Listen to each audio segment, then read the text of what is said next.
Welcome to Chris Parkin Shooting Sports. This is another FX air rifle today.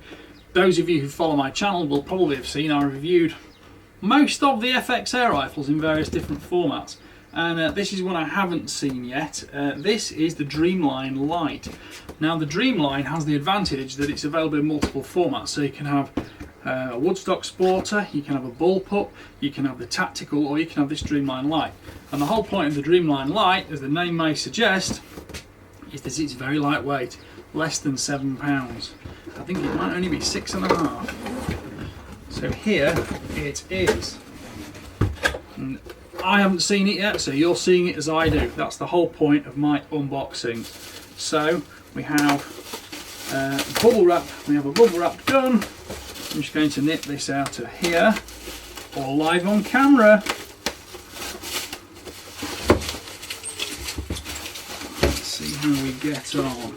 Just while we're in the box, we have a manual. FX manuals cover a lot. They're all about the smooth twist liners. They have the details about AMP regulators, tuning rifles if you've got the plus 12 foot-pound versions. This is probably a sub 12 because it's UK specific. And also you get with it, you get the charge adapter and a magazine. I'll just pop those there. Tell you what, let's take this out of the box and just get rid of the box. You didn't hear that. So, pleased to tell you though, as well as my bench being foam topped, my floor has got foam carpet on it as well. So this is it.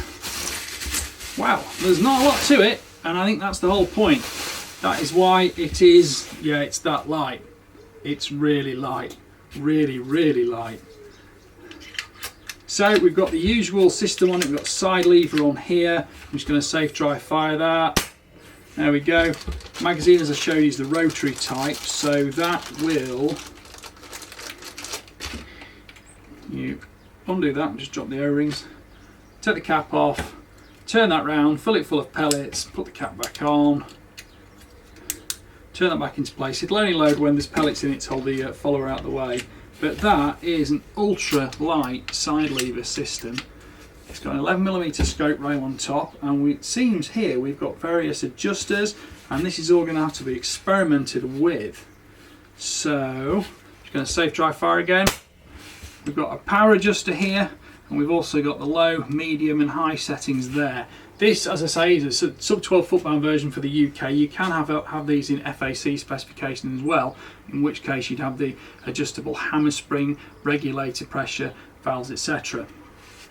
Now, looks like we have got a 1/2 inch screw cut barrel, so we can add a moderator to that, which is at the end.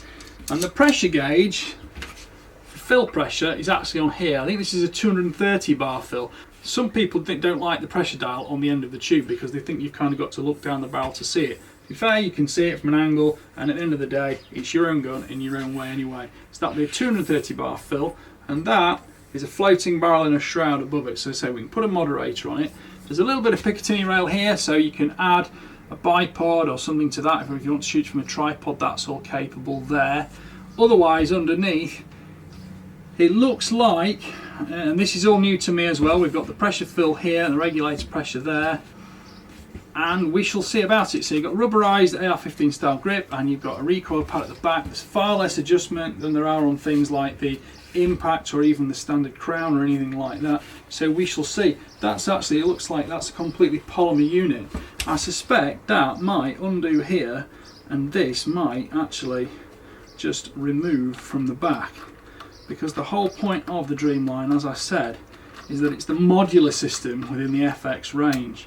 And that, is that going to slide off the back there or lift off the back, or it looks like it'll just wobble off the back. So that is where the adjustability starts, and we can mount it into different stock configurations for different usage. That clips back on there, the screw goes back down here, and there's one element of this I've realised already which is delightful for a hunting rifle, because for an FX you can get the scope quite low on here, and you've also got, that's a polymer cheek piece there as part of this extension, so that when your head's on it, it's not cold, it's not freezing, you're not going to stick to it or anything like that. We've got the Allen keys in the top here, which looks like the FX system for removing barrels, swapping barrels. This is available in multiple calibers as usual. You can have 177, 22, 25, etc. I've dropped O-rings everywhere here. Live unboxing, guys, remember. So there we go. I'm going to be fitting a scope to this, and I'm going to be doing a full review on it. I do love the fact it is so lightweight, because some of the FX rifles, accurate as they are, and the fact you can tune them so easily, which is superb, but does make them a little bit heavy in comparison, and that is super light. So, you know, a small, modest scope on this, maybe a 3 to 9, 4 to 12, 4 to 16, something like that.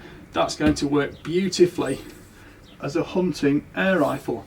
The trigger shows all the adjustability on here, so we can adjust weight, pull, etc. position, and that will be fine. But the side lever does seem remarkably light on this rifle compared to some of the FX. Not that they're heavy, just that this one is so unbelievably light. Safety catches on the side there, and again another safe dry fire. But I'm going to safe dry fire this time and test the trigger. I've left it on safe. That's a very crisp trigger mechanism. So, please like, please subscribe, please comment. Don't forget to click the notification bell, because that will allow you to see the regular uploads. And your comments are what drive me to make these videos. And this one, as well as the unboxing today, will be getting a full review in the months to come. Thank you for watching. Bye for now.